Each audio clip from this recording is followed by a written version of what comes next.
A sudden feeling of deja vu to open up with here.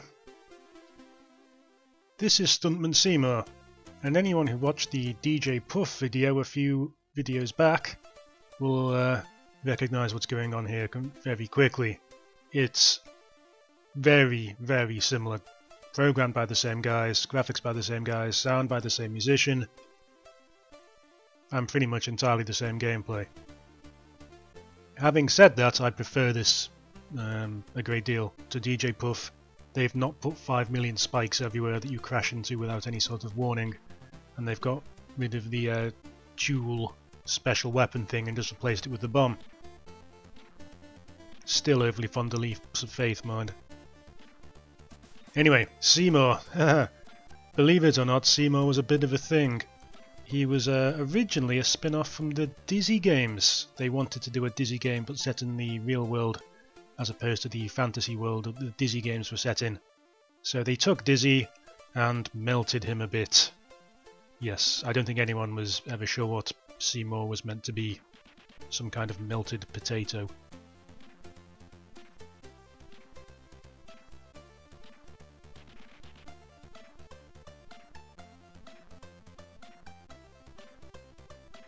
In fact, even the enemy patterns are the same. I think that randomly leaping guy was in DJ Puff as well.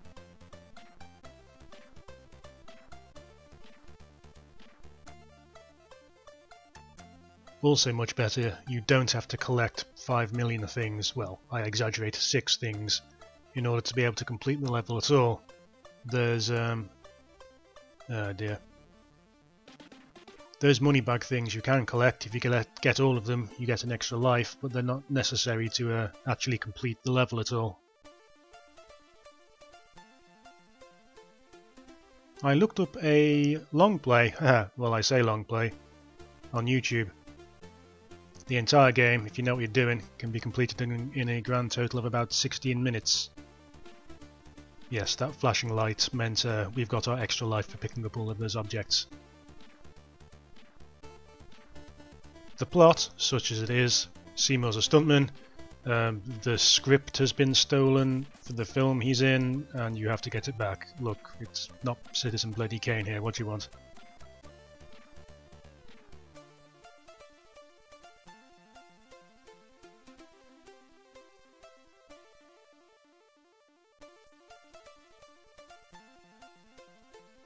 Another thing DJ Puff did not have was this.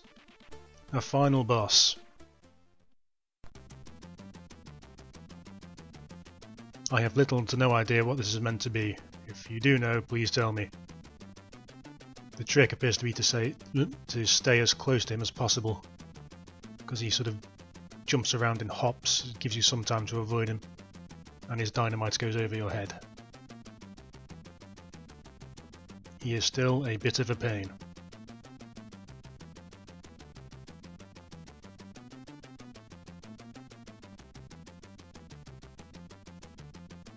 Ta-da!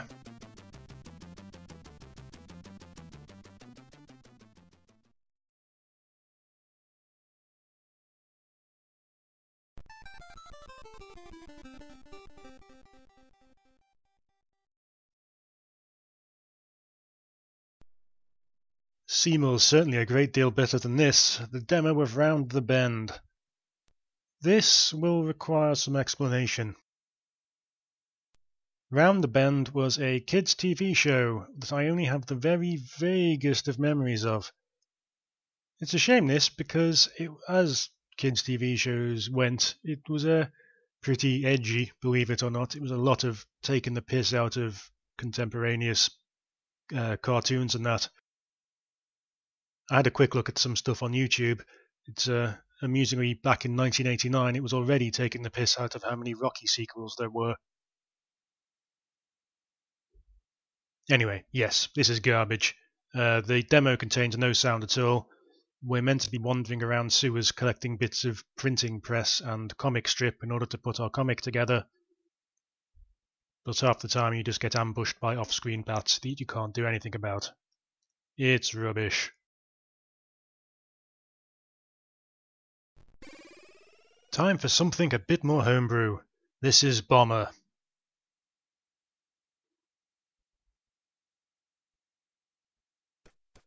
And this is it. This is the game. I think I had a crappy LCD handheld game that was pretty much the same deal. Oh well.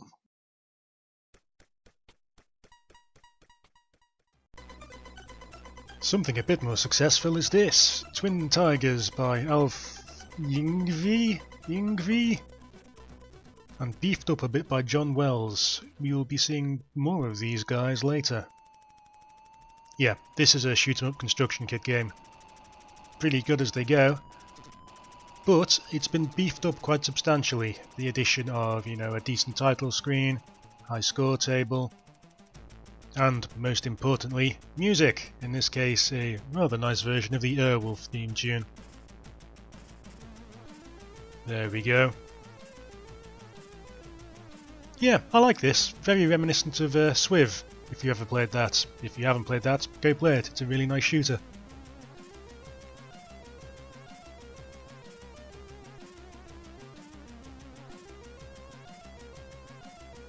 Anyway, you know the drill.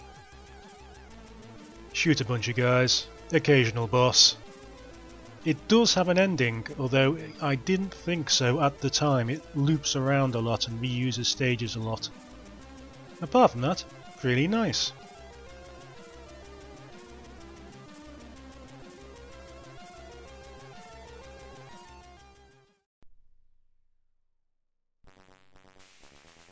So, only one full game this month, but it's a doozy. Cosmic Causeway, Trailblazer 2. Very simple. Nice 3D effect. You're the ball rolling along. The different coloured tiles do different things. Blue makes you jump, red and green slow you down, speed you up. Not tremendous fun if you're colourblind, I imagine.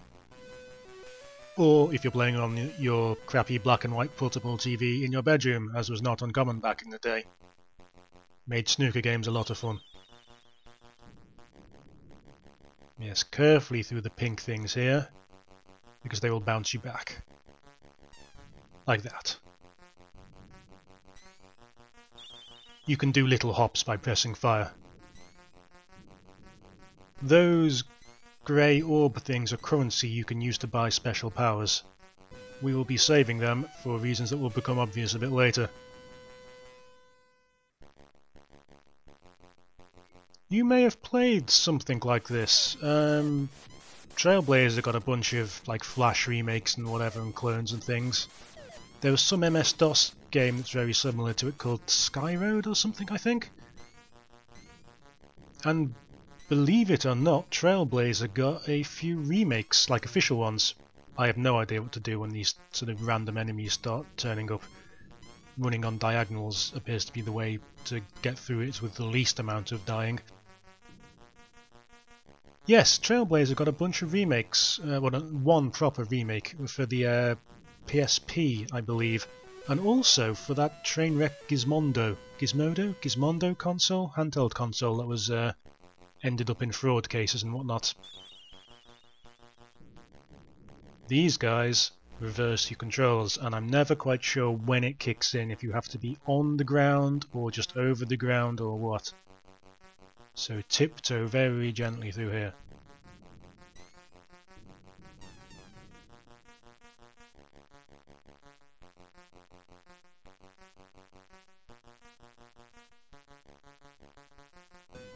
I do like the way it just slowly introduces the new tiles, and it'll introduce some more incredibly annoying things a bit later. Sometimes it gives you a gun, sometimes it doesn't, who can say?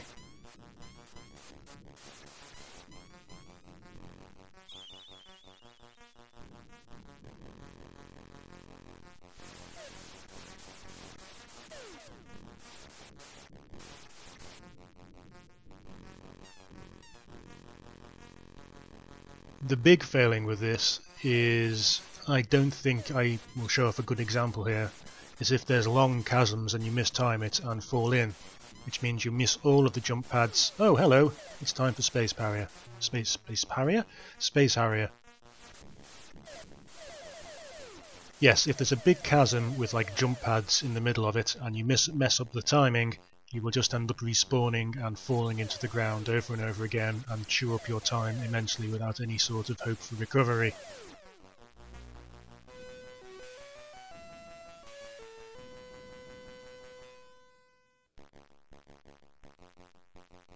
Now, that's what I was saving up for. One power-up gives you big jumps, and when it starts mixing it up with the ceiling things, it allows you to bypass a huge swathe of this level with no consequence whatsoever. Let's not get cocky though. Like that.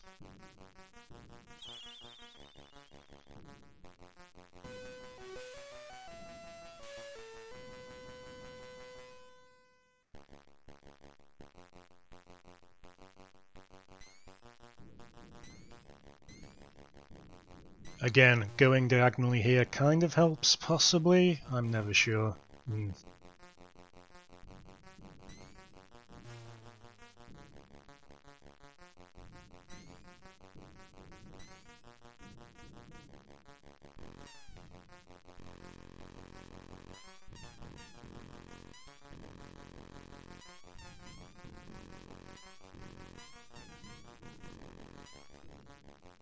I like this a lot. You can take that as read. The 3D effect back in the day was pretty impressive. I think it's mostly just tricks changing the background colour at certain times, which is why you can see the flickering there whenever it's static. The timing's not quite right. And here we have the big annoying thing. It starts introducing walls that you have to be very precise about.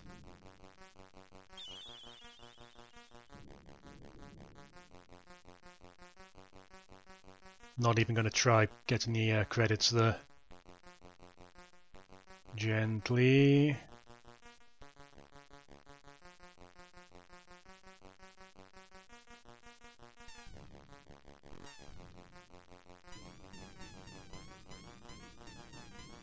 And this just seems entirely random as to whether you can get through it or not. I wasn't expecting that, and it's going to spawn me right. There we go. Come on, come on, come on.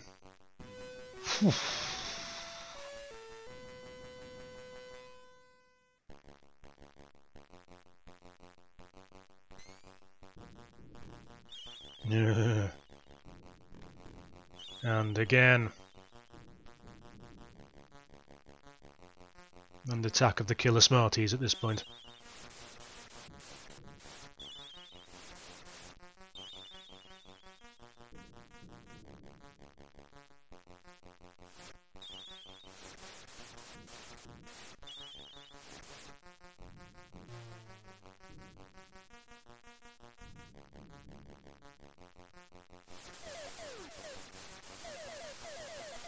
And we go on full space area again.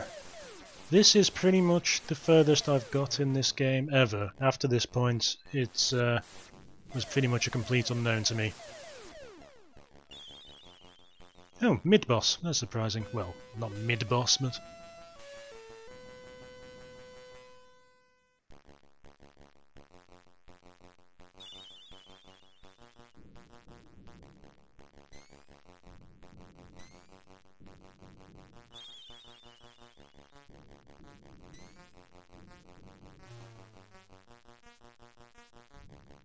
So yes, wait, did that... Oh great, timed walls. Now we're...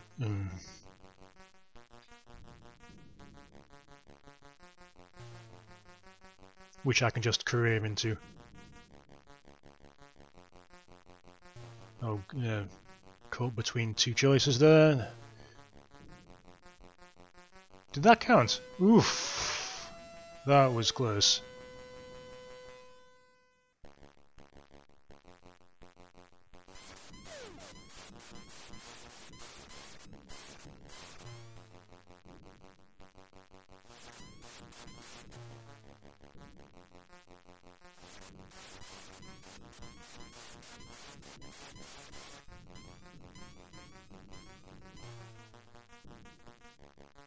It's all getting unpleasantly Dayglo at this point.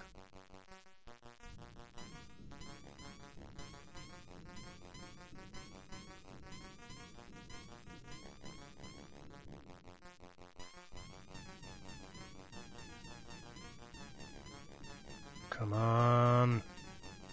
Oh, for heaven's sake. Oh god, the floor's disappearing.